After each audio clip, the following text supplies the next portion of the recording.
భూగోళం మీద ఒక వింతైన ఖండం ఉంది. దాని వైశాల్యం ఎంత పెద్దదంటే అందులో మన భారతదేశం వంటి 2 దేశాలు సులభంగా ఇమిడిపోతాయి.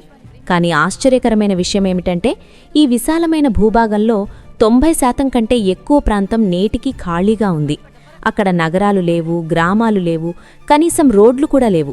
కేవలం ఎర్రటి మట్టితో నిండిన అనంతమైన ఎడారి, నిప్పులు చెరిగే గాలి మరియు భీతిగొలిపే నిశ్శబ్దం మాత్రమే కనిపిస్తాయి. మన భారతదేశంలో ఒక చదరపు కిలోమీటర్కు వేల సంఖ్యలో ప్రజలు నివసిస్తుంటే ఆస్ట్రేలియాలో 100 కిలోమీటర్ల వరకు వెతికినా మనిషి జాడ కనిపించదు. ఇది ఏదో కల్పిత కథ కాదు, ఇది ఆస్ట్రేలియా యొక్క కఠిన వాస్తవం. ఇంత పెద్ద భూమి ఎందుకు ఖాళీగా ఉంది? ప్రకృతి అక్కడ జీవనాన్ని తిరస్కరించిందా, లేక చరిత్రలో జరిగిన ఏదో ఒక ఘోర సంఘటన ఒక నాగరికతను తుడిచిపెట్టిందా?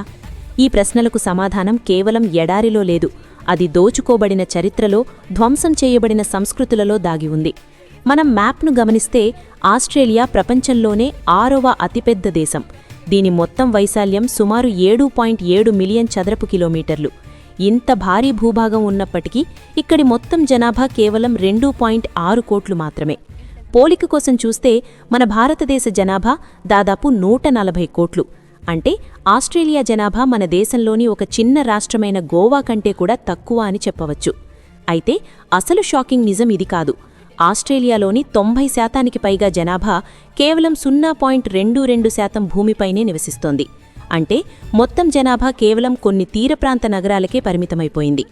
సిడ్నీ, మెల్బోర్న్, బ్రిస్బేన్, పెర్త్ మరియు అడిలైడ్ వంటి కొన్ని నగరాలను మినహాయిస్తే దేశం లోపలికి వెళ్లే కొద్దీ జీవనం దుర్భరంగా మారుతుంది. ఈ ఖాళీ వెనక ఉన్న కారణాలను తెలుసుకోవాలంటే మనం చరిత్రలో వేల ఏళ్లు వెనక్కి వెళ్లాలి.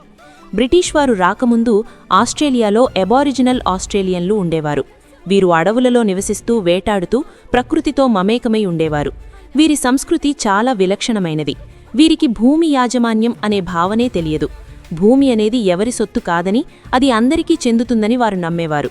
కానీ 17వ శతాబ్దంలో యూరోపియన్ల దృష్టి ఆస్ట్రేలియాపై పడింది. 1606లో మొదటిసారిగా వీరు కనిపించిన అసలు మలుపు 1788 జనవరి 26న వచ్చింది. ఆ రోజు బ్రిటిష్ నౌకలు బాటనీ బే, ప్రస్తుత సిడ్నీ వద్ద ల్యాండ్ అయ్యాయి. అక్కడ ఎటువంటి రాజులు, కోటలు, సైన్యం లేకపోవడంతో బ్రిటిష్ వారు టెర్రా నల్లియస్ అనే చట్టాన్ని ప్రయోగించారు. అంటే ఎవరికీ చందని భూమి అని అర్థం. యజమాని లేని భూమి కాబట్టి అది తమదేనని బ్రిటిష్ వారు ప్రకటించుకున్నారు. బ్రిటన్ ఆస్ట్రేలియాను భారతదేశంలా వ్యాపార కేంద్రంగా చూడలేదు. వారు దీనిని ఒక పీనల్ కాలనీగా భావించారు. అంటే బ్రిటన్లోని నేరస్తులను శిక్షించడానికి, వారిని దూరంగా పంపించడానికి ఆస్ట్రేలియాను వాడుకున్నారు. 1788 నుండి 1868 వరకు దాదాపు 1,60,000 మంది ఖైదీలను బ్రిటన్ నుండి ఇక్కడికి పంపారు. ఇది ఆస్ట్రేలియా యొక్క జనాభా స్వరూపాన్ని పూర్తిగా మార్చేసింది. అక్కడి ఆదిమవాసులను సంప్రదించకుండానే బ్రిటిష్ వారు ఆక్రమణలు మొదలుపెట్టారు. బ్రిటిష్ వారు తమతో పాటు తుపాకులు, మందుగుండు మాత్రమే కాదు, అంతకంటే భయంకరమైన వ్యాధులను కూడా తీసుకువచ్చారు. మసూచి, తట్టు, చికెన్ పాక్స్ వంటి వ్యాధులు ఆస్ట్రేలియా ఆదిమవాసులకు అంతకుముందు తెలియదు. వారి శరీరాల్లో ఈ వ్యాధులను ఎదుర్కొనే రోగ నిరోధక శక్తి 0. దీనివల్ల కేవలం ఒకే సంవత్సరంలో ఆదిమవాసుల జనాభాలో 50% మంది చనిపోయారు. కొన్ని ప్రాంతాల్లో 90% జనాభా తుడిచిపెట్టిపోయింది. దారుణమేమిటంటే బ్రిటిష్ వారి వద్ద ఈ వ్యాధులకు మందులున్నప్పటికీ వారు ఆదిమవాసులకు చికిత్స అందించలేదు. ఇది ఒక రకమైన బయోలాజికల్ జెనోసైడ్ అని చరిత్రకారులు అంటారు. మొదట్లో కొద్దిపాటి భూమి మాత్రమే కావాలని వచ్చిన బ్రిటిష్ వారు క్రమంగా నీటి వనరులను ఆక్రమించారు. ఆదిమవాసుల వేటపై నిషేధం విధించారు. వారిని బానిసలుగా మార్చుకున్నారు. పురుషుల చేత పొలాల్లో వెట్టిచాకిరీ చేయించారు. మహిళలపై లైంగిక దాడులకు పాల్పడ్డారు. దీనివల్ల 1795లో ఆదిమవాసులు తిరుగుబాటు చేశారు. కానీ బ్రిటిష్ వారి ఆధునిక ఆయుధాల ముందు వారు నిలవలేకపోయారు. దాదాపు 100 ఏళ్లపాటు జరిగిన ఈ ఘర్షణల్లో లక్షలాది మంది ఆదిమవాసులు ప్రాణాలు కోల్పోయారు. ఒకప్పుడు 35 లక్షలుగా ఉన్నవారి జనాభా కేవలం 3 లక్షలకు పడిపోయింది. 1901లో ఆస్ట్రేలియా ప్రభుత్వం ఇమ్మిగ్రేషన్ రిస్ట్రిక్షన్ యాక్ట్ను అమలు చేసింది. దీన్నే వైట్ ఆస్ట్రేలియా పాలసీ అంటారు. తెల్లవారు కానివారు ఆస్ట్రేలియాలోకి రాకుండా నిరోధించడమే దీని ప్రధాన ఉద్దేశం.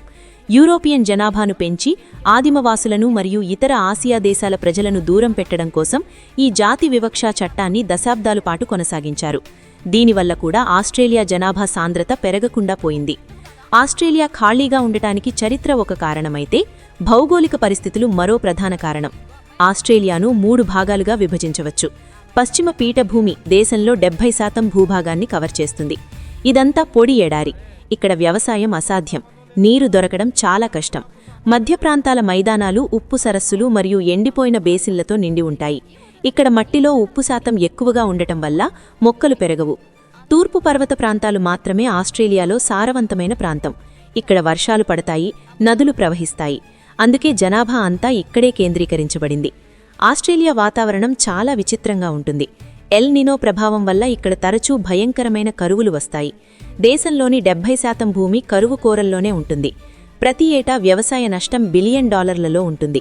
2017లో క్వీన్స్లాండ్ రాష్ట్రాన్ని అధికారికంగా డ్రౌట్ స్టేట్, కరువు రాష్ట్రంగా ప్రకటించాల్సి వచ్చింది. అంటార్కిటికా నుండి వచ్చే చల్లగాలిలు, లోపలి వైపు నుండి వీచే వేడిగాలుల వల్ల ఇక్కడ జీవనం చాలా కఠినంగా ఉంటుంది. ఆస్ట్రేలియా లోపలి ప్రాంతాల్లో నీరు దొరకడం ఒక పెద్ద సవాలు. ఉన్న కొద్దిపాటి భూగర్భ జలాలు కూడా ఉప్పునీరుగా ఉంటాయి. దీనివల్ల పెద్ద నగరాలను నిర్మించడం అక్కడ సాధ్యం కాలేదు. ఆధునిక కాలంలో కూడా లోపలి ప్రాంతాలలోని చిన్న చిన్న టౌన్షిప్లకు నీటిని భారీ ట్యాంకర్ల ద్వారా లేదా సుదూర పైప్లైన్ల ద్వారా సరఫరా చేయాల్సి వస్తోంది. ఇది చాలా ఖరీదైన ప్రక్రియ.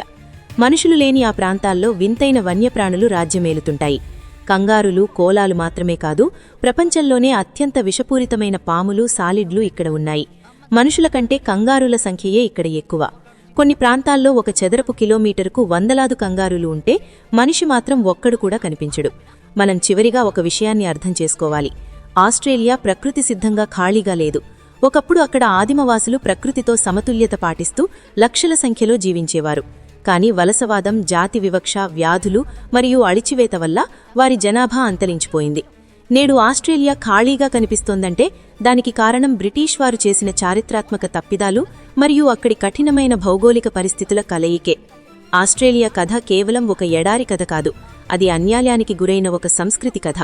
నేడు ఆస్ట్రేలియా ప్రభుత్వం ఆదిమవాసులకు క్షమాపణలు చెబుతూ వారిని ప్రధాన స్రవంతిలోకి తీసుకురావడానికి ప్రయత్నిస్తోంది.